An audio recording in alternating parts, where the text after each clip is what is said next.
Hi everyone, എല്ലാവരും സുഖമായിരിക്കുന്നോ? നമ്മൾ ഇന്നൊരു വീക്കെൻഡാണ്, സാറ്റർഡേ.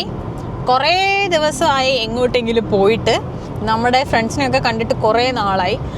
ലാസ്റ്റ് കാറിൻ്റെ ടയർ എന്തോ ചേഞ്ച് ചെയ്യാൻ വേണ്ടി പോയതാണ്. എപ്പോഴായിരുന്നു അത്? നവംബർ 1 അല്ലേ അപ്പോയിൻമെൻറ്റ് ഉണ്ടായിരുന്നത് അല്ലേ? വീഡിയോ എടുക്കുമ്പോൾ ഞാൻ രാഹുലിനോട് മിണ്ടാതിരിക്കാൻ പറഞ്ഞാൽ അതിൻ്റെയാണ് ഈ കാണുന്നത്. ഇനി മിണ്ടില്ല. ഓക്കെ, ഞങ്ങൾ രണ്ടുപേരും ജോലി കഴിഞ്ഞ് വീട്ടിലൊരു 3 മണി, ഞാൻ 4 മണിക്ക് എത്തി, രാഹുൽ 3 മണിക്ക് എത്തി. അപ്പം ഞങ്ങൾ രണ്ടുപേരും ഫ്രഷായിട്ട് പോവുകയാണ്. ഏകദേശം 150 കിലോമീറ്റേഴ്സ് ഉണ്ട്. 1.5 മണിക്കൂറിലെത്തും. അധിക ദിവസം നിൽക്കില്ല. ഇന്ന് പോയി സൺഡേ തന്നെ തിരിച്ചു വരും. Because he is working on Monday early morning. അതുകൊണ്ട് നാളെ തന്നെ വൈകുന്നേരം നമ്മൾ തിരിച്ചു വരും. പക്ഷേ it's going to be very fun. അവരൊക്കെ കണ്ടിട്ട് കുറേ അധികം നാളായി. പിന്നെ ഈ വിൻ്ററും ഈ ഒരു ബാഡ് വെതറും ഒക്കെ കാരണം നമ്മൾ ട്രാവൽ അവോയ്ഡ് ചെയ്തുകൊണ്ടിരിക്കുമായിരുന്നു. അപ്പോൾ എന്തായാലും കുറേ നാളുകൊണ്ട് അവരും വിളിക്കുന്നു. അപ്പം നമ്മൾ എന്തായാലും ഇത്തവണ പോകാമെന്ന് വിചാരിച്ചു. പിന്നെ നാട്ടിലെ പോലെ നമുക്ക് ബന്ധങ്ങളും സ്വന്തങ്ങളും എല്ലാം എന്തേ ഉള്ളൂ, ഫ്രണ്ട്സാണുള്ളത്. സഹായത്തിനായാലും എല്ലാത്തിനും അല്ലേ. അപ്പം ഇതൊക്കെയാണ് നമ്മുടെ ഇവിടുത്തെ ഫാമിലി. അപ്പോൾ ഇന്ന് ഈ വീക്കെൻഡ് നമ്മൾ ഇങ്ങനെ അങ്ങ് പോകുന്നു. അപ്പോൾ ഈ വീക്കെൻഡ് നമ്മളൊരു ഗെറ്റ്-അവേ, എന്താണൊക്കെ പറയാം, സ്ലീപ്പ് ഓവർ എന്നാണ് പറയാ. ഈ വീക്കെൻഡ് നമ്മളൊരു സ്ലീപ്പ് ഓവർ. അവിടെ കുറേ ഫ്രണ്ട്സ് ഉണ്ട്. അവിടെയാണ് ആക്ച്വലി രാഹുലിൻ്റെ സ്റ്റുഡൻറ്റ് പീരീഡ് നിന്നിരുന്നത്. ഇപ്പോൾ ഇത്രയും സൺലൈറ്റ് നിങ്ങൾ കാണുന്നില്ലേ? പക്ഷേ ഇവിടുത്തെ ഇപ്പോൾ ടെമ്പറേച്ചർ എത്രയാണെന്നറിയോ? ഇന്ന് രാവിലെ -37 ആണ്. എത്രയൊക്കെ -24 ഡിഗ്രി സെൽഷ്യസ് വരെ പോയി. പക്ഷെ ഭയങ്കര ബ്രൈറ്റാണ്. സണ്ണി ഡേ, അടിപൊളി ദിവസം കാണാൻ. പുറത്തോട്ടിറങ്ങിയ മുടിഞ്ഞ തണുപ്പാണ്. അപ്പൊ അതെന്തായിരിക്കും അങ്ങനെ? ലോകത്തുള്ള എല്ലാ പെമ്പിളാരും അങ്ങനെ ഒരു ബുക്ക് എഴുതാൻ നിൽക്കും അജി.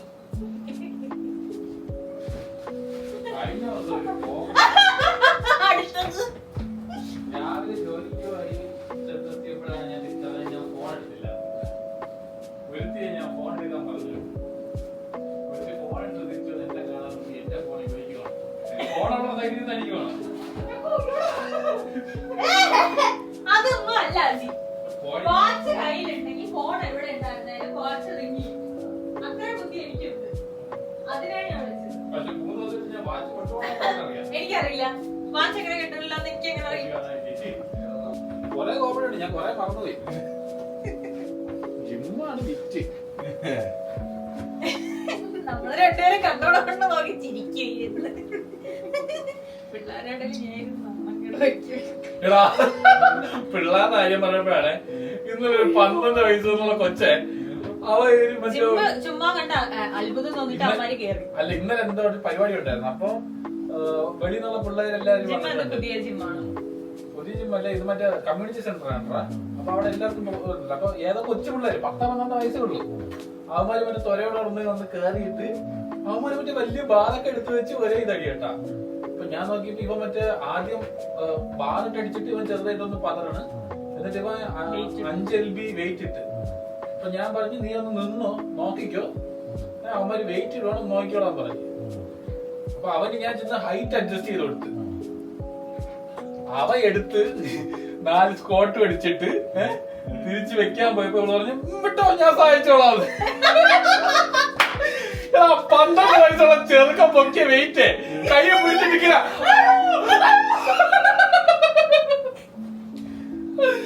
എന്നിട്ട് ഞാൻ പോയിട്ട് വെയിറ്റ് പിടിച്ചു വെച്ച് ആ ചെറുക്കന്മാര് വരെ ചിരിക്കുന്നു. മറ്റൊരു പെണ്ണിന്റെ ഷോർട്ട് ഫിലിം ഉണ്ടല്ലോ, അതിന്റെ അകത്ത് മറ്റേ അവള് വിളിക്കുക, എന്നിട്ട് how did you lift this? മുട്ട ഇംഗ്ലീഷ്. മറ്റേ നമ്മുടെ കല്യാണ രാമല്ലേ, മറ്റേ നമ്മളെ ഇന്നസെന്റ് മറ്റേ ഉരുളി എടുക്കാണ്ട് പോവല്ലേ, ഇതൊക്കെ എടുത്ത് മാറ്റുന്നത് മെയിനാണെങ്കിൽ പോയതാ. എന്റെ പൊന്നെ വിറ്റാണ്. കൊറേ ഉണ്ടോ, ഞാൻ പിന്നെ കൊറേയൊക്കെ മറന്നു പോകും. ഇപ്പൊ എന്താ ഓർക്കുന്നുണ്ട്? ഈ വരണ വഴി ഞാൻ എന്തൊക്കെയോ പറഞ്ഞായിരുന്നു. നിങ്ങൾ എന്നിട്ട് 1.5 മണിക്കൂർ നിങ്ങൾ മിണ്ടാതെ നിങ്ങൾ വന്നോ? അല്ലല്ല, അത് ഞാൻ പറഞ്ഞ തക്കു ഞാൻ വീഡിയോ എടുക്കണം, മിണ്ടാതിരിക്കുകയാണ്. ഇല്ല വീഡിയോ എടുക്കണമെന്നല്ല, ഞാൻ എന്തോ പറഞ്ഞു ഊക്കിക്കൊണ്ട് വന്നപ്പോഴത്തേക്ക് ഇവിടെ എടുത്ത് പറഞ്ഞു നിനക്കൊന്ന് മിണ്ടായിരിക്കാൻ പറ്റുമോ. വീഡിയോ എടുക്കാനാണ് ഞാൻ പറഞ്ഞത്. ചിലപ്പോ അതിനുശേഷം വീഡിയോ എടുക്കാൻ തക്കു മിണ്ടാതിരിക്കും, ഞാൻ വീഡിയോ എടുക്കാൻ പോകണമെന്നാ പറഞ്ഞത്. അല്ല എന്റെ അടുത്ത് പറഞ്ഞ് നിനക്കൊന്ന് മിണ്ടായിരിക്കാൻ പറ്റുമോ എന്ന് പറഞ്ഞു. എന്നിട്ട് പിന്നെ കുറച്ച് കഴിഞ്ഞിട്ട് മിണ്ടാതിരുന്ന് തുടങ്ങിയപ്പോഴത്തേക്കും പറഞ്ഞു ഞാൻ വീഡിയോ എടുക്കാൻ പോകണം. ഞാൻ പറഞ്ഞു ശരി ഞാൻ മിണ്ടാതിരിക്കാം, ഇനി ഞാൻ മിണ്ടുള്ളെന്ന് പറഞ്ഞ് വരരുതെന്ന് പറഞ്ഞു. എന്നിട്ട് ഞാൻ മിണ്ടാതിരുന്നേ, ഞാൻ കണ്ടിന്യൂ ചെയ്യണമെന്ന് വിചാരിച്ചാണ്. പക്ഷെ ഇവിടെ വന്നിട്ട് റോഫോർ ഇട്ടപ്പോഴത്തേക്ക് ഞാൻ ചിന്ത റോഫോർ അവിടത്തേക്ക് പോയി. അതുവരെ ഞാൻ മിണ്ടായിരുന്നു.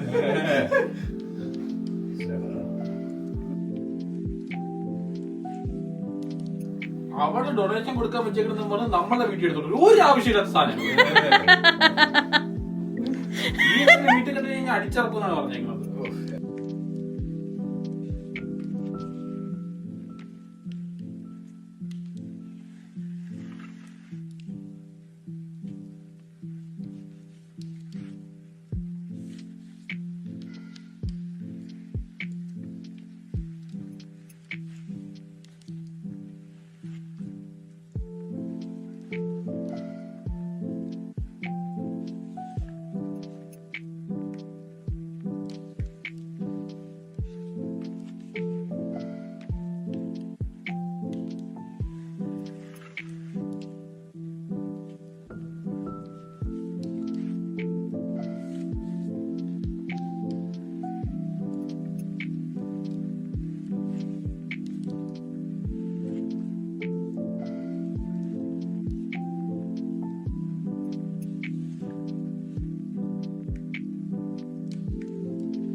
അടുത്ത ദിവസം നമ്മളെ ഈ കേസിലാണ് ഉറക്കത്തിൽ നിന്ന് എണീപ്പിച്ചത്.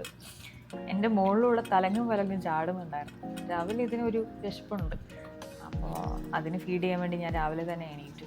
പിന്നെ ഇങ്ങനെ റൂമിൽ വെളിച്ചം വരുമ്പോൾ എനിക്ക് അങ്ങനെ ഉറങ്ങാൻ പറ്റാറില്ല. ഞങ്ങളവിടുത്തെ എത്ര ബെഡൊക്കെ ഉണ്ടെങ്കിലും ഈ കൗച്ചിലാണ് കിടന്നുറങ്ങി. 2 കൗച്ചും ചേർത്തിട്ടിട്ട് കിടന്നുറങ്ങി. നമ്മുടെ ടൗണിൽ വെച്ച് നോക്കുമ്പോൾ ഇവർക്ക് അതിൻ്റെ പകുതി പോലും മഞ്ഞ് ഇവിടെ കിട്ടിയിട്ടില്ല. നമ്മൾക്കാണെങ്കിൽ ഈ വർഷം അത്യാവശ്യം നല്ല മഞ്ഞ് ഉണ്ടായിട്ടുണ്ട്. ഏകദേശം 18 ഫീറ്റിലോളം മഞ്ഞ് കിട്ടിയെന്നാണ് റെക്കോർഡ്. ഞാൻ രാവിലെ തന്നെ എഴുന്നേറ്റൊരു ഹോർലിക്സ് ഒക്കെ ഉണ്ടാക്കി കുടിച്ചു.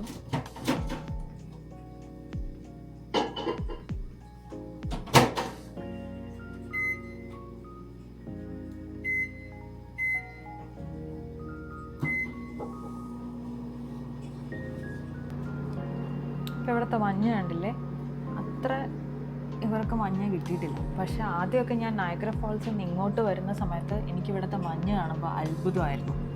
കാരണം നയഗ്ര ഫാൾസിൽ ഇങ്ങനെ മഞ്ഞ് ഞാൻ കണ്ടിട്ടില്ല. കഴിഞ്ഞ 2 വർഷം ഞാൻ അവിടെ നിന്നിട്ടും കഴിഞ്ഞ 2 വർഷത്തെ വിൻ്ററിലും നമ്മൾക്ക് അത്രയും മഞ്ഞ് കിട്ടിയിട്ടില്ല. ഓരോ വിൻ്റർ ടൈമിലും 1, 2, 3 തവണയൊക്കെ ആയിരിക്കും സ്നോഫോൾ ഉണ്ടാവുക. അതിന് വലിയ രീതിയിൽ സ്നോഫോളും കാണില്ല. അത് കഴിഞ്ഞ് 2 ദിവസം കഴിയുമ്പോഴത്തേക്കും ആ മഞ്ഞ് ഒരു മഴയത്ത് പോകാവുന്നതേ ഉള്ളൂ. അത്രയും മഞ്ഞ് ഉണ്ടാവാറ്. പിന്നെ ഞങ്ങൾ അവിടെ നിന്ന് നേരത്തെ ഇറങ്ങി. ഇന്ന് സൺഡേ ആണ്. നാളെ രാഹുലിന് ജോലിയുണ്ട്. വീട്ടിൽ ചെന്നിട്ട് കുക്ക് ചെയ്യാനൊക്കെ ഉണ്ട്. അപ്പോൾ അവിടെ അധികം താമസിച്ചില്ല. രാവിലെ പല്ല് പോലും തേക്കാതെയാണ് കേട്ടോ ഇറങ്ങിയത്. Let's just normalise this.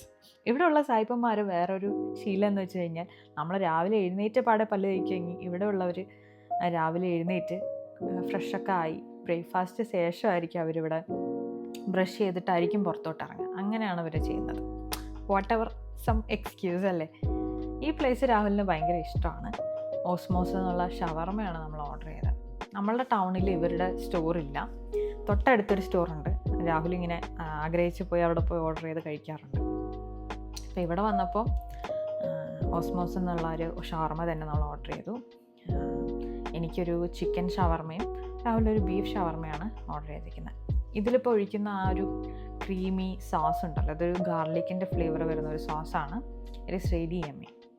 അപ്പോൾ നമ്മളുടെ ടൗണിൽ തന്നെ ഒരു വിങ്സ് സ്റ്റോറുണ്ട്. അവിടെ പോയി വിങ്സ് ഓർഡർ ചെയ്യുമ്പോൾ നമ്മൾ കൂടുതൽ വാങ്ങിച്ചിട്ടുള്ളൊരു ഫ്ലേവറാണ് ഈ ഗാർലിക് പാർമസാൻ ഫ്ലേവർ. നമുക്ക് രണ്ടുപേർക്കും ഗാർലിക് പാർമസാൻ ഇഷ്ടമാണ്. ഇപ്പോൾ വേറെ ഏതെങ്കിലും ഫ്ലേവറിലുള്ള വിങ്സ് ആണ് വാങ്ങിക്കുന്നതെങ്കിലും സൈഡായിട്ടൊരു ഡിപ്പിംഗ് സോസായിട്ട് ഗാർലിക് പാർമസാൻ വാങ്ങിക്കാറുണ്ട്. നല്ല ടേസ്റ്റായിരുന്നു കേട്ടോ, എനിക്ക് ഭയങ്കരമായിട്ട് ഇഷ്ടപ്പെട്ടു. ബട്ട് ഒബ്വിയസ്ലി എന്നെക്കൊണ്ട് ഇത്രയും ക്വാണ്ടിറ്റി ഫിനിഷ് ചെയ്യാൻ പറ്റില്ല. ലാസ്റ്റ് രാഹുൽ എന്നെ അത് ഫിനിഷ് ചെയ്ത് സഹായിച്ചു. And he really likes this place.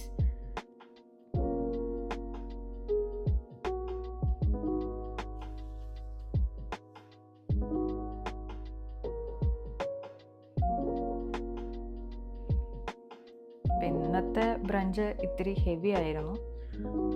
That bowl was full of rice and chicken and some veggies. പിന്നെ ഇന്ന് ഞാൻ വേറെ ഒന്നും രാത്രിയാണെങ്കിലും ഒന്നും കഴിച്ചില്ല. ഇത് മാത്രമായിരുന്നു ഇന്നത്തെ എൻ്റെ മീൽ ഓഫ് ദ ഡേ. അതിനുശേഷം നമ്മൾ കുറച്ച് ഷോപ്പിങ്ങിനായിട്ട് ഇറങ്ങി. നമ്മളുടെ ടൗണിൽ ഇതുപോലുള്ള സ്റ്റോഴ്സും ഷോപ്സും ഒന്നും ഇല്ല. അപ്പോൾ ഇങ്ങനെ പുറത്തോട്ട് ഇറങ്ങുമ്പോഴാണ് ഞങ്ങൾ അത്യാവശ്യം ഷോപ്പിംഗ് ഒക്കെ ചെയ്യുന്നത്. അപ്പോൾ ഇവിടെ വിന്നേഴ്സിൽ കയറി സ്പെസിഫിക് ആയിട്ട് എന്തെങ്കിലും വാങ്ങിക്കാനൊന്നുമല്ല. We both like some window shopping. പ്രത്യേകിച്ച് അങ്ങനെയൊന്നും വാങ്ങിച്ചില്ലെങ്കിലും എന്തെങ്കിലും പുതിയ സാധനങ്ങൾ എന്തെങ്കിലും വന്നിട്ടുണ്ടോ എന്ന് ചെക്ക് ചെയ്യും. നല്ലതാണെങ്കിൽ എടുക്കും, അല്ലെങ്കിൽ ചുമ്മാ കയറിയിട്ട് വരും. എനിക്കാണെങ്കിൽ ഹോം ഡെക്കോർ സെക്ഷനിൽ എത്തിക്കഴിഞ്ഞ് കഴിഞ്ഞാൽ എന്തെങ്കിലും വാങ്ങിക്കണമെന്ന് തോന്നും. പക്ഷെ അങ്ങനെ വാരി വലിച്ച് വാങ്ങിക്കുന്നൊരു സ്വഭാവമൊന്നും എനിക്കില്ല. നമ്മുടെ വീട്ടിലിരിക്കുന്ന ഈ ഇഞ്ചിയും വെളുത്തുള്ളിയൊക്കെ ചതയ്ക്കുന്ന ഒരു ചെറിയൊരു കല്ലുണ്ട്, അത് ഞാൻ ഇവിടെ നിന്നാണ് വാങ്ങിച്ചിരിക്കുന്നത്. Winners is actually a clothing brand. പക്ഷെ അവർക്കൊരു ചെറിയൊരു ഇതുപോലെ ഹോം ഡെക്കോസ് ആൻഡ് യൂട്ടിലിറ്റീസിൻ്റെ ഒരു ചെറിയൊരു സെക്ഷനുണ്ട്. It was kind of really cute. എനിക്ക് ഇങ്ങനെയുള്ള സെക്ഷനിൽ കുറച്ച് ടൈം സ്പെൻഡ് ചെയ്യുന്നത് ഇപ്പോഴും ഇഷ്ടമാണ്. അതിനുശേഷം ഞങ്ങൾ ഡോളർ ട്രീയിൽ കയറി. ഡോളർ ട്രീയും ഞങ്ങളുടെ ടൗണിലില്ല. അപ്പോൾ അത്യാവശ്യം കുറച്ച് ഷോപ്പിംഗ് ഉണ്ടായിരുന്നു. കഴിഞ്ഞ ദിവസം ഞാൻ മീൽ പ്രിപ്പയർ ചെയ്തിട്ട് നമ്മളുടെ വീട്ടിലുള്ള മീറ്റ് കട്ട് ചെയ്യാനുള്ള ഒരു കത്തി ഞാൻ കേടാക്കിയായിരുന്നു. അപ്പോൾ മെയിനായിട്ട് അത് വാങ്ങിക്കണം. പിന്നെ ഇവിടെ കണ്ട ബെഡ്ഷീറ്റ്, അത് നല്ല രസമുണ്ട്. അതിലേതെങ്കിലും ഒരു കളർ എടുക്കാമെന്ന് വിചാരിച്ചു. അതല്ലെങ്കിലും അങ്ങനെയാണ്, 1-2 സാധനങ്ങൾ വാങ്ങിക്കാമെന്ന് പറഞ്ഞ കടയിൽ കയറും. പക്ഷേ ഇതാണ് അവസ്ഥ. ഒരു കാർട്ട് നിറഞ്ഞ സാധനങ്ങൾ നമ്മൾ വാങ്ങിച്ചു. പക്ഷേ ഇതിനകത്തൊന്നും അനാവശ്യമായിട്ടുള്ള സാധനങ്ങളൊന്നുമല്ല. അടുക്കളയ്ക്കും വീട്ടിലേക്കും വേണ്ട കുറച്ച് സാധനങ്ങളൊക്കെയാണ് വാങ്ങിച്ചിരിക്കുന്നത്. ഇവിടുത്തെ ഷോപ്പിംഗ് കഴിഞ്ഞ് നമ്മൾ നേരെ ഒരു ഹെയർ കട്ട് ചെയ്തു. നമ്മൾ രണ്ടുപേരും ഒരു ഹെയർ കട്ട് ചെയ്തിരുന്നു. അത് കഴിഞ്ഞ് നമ്മൾ വീട്ടിലോട്ട് തിരിച്ചു പോയി. അത്യാവശ്യം നല്ല മഞ്ഞുണ്ടായിരുന്നു. ഞാനാ ഡ്രൈവ് ചെയ്ത്. പിന്നെ കുറേ ഫുട്ടേജസൊക്കെ എൻ്റെ ഇന്ന് മിസ്സായിപ്പോയി. അപ്പോൾ ഇന്നത്തെ വീഡിയോ ഇവിടെ വെച്ച് നമുക്ക് അവസാനിപ്പിക്കാം ഗൈസ്. വീണ്ടും പുതിയൊരു വീഡിയോ ആയിട്ട് കാണുന്നവരെ ബൈ ബൈ.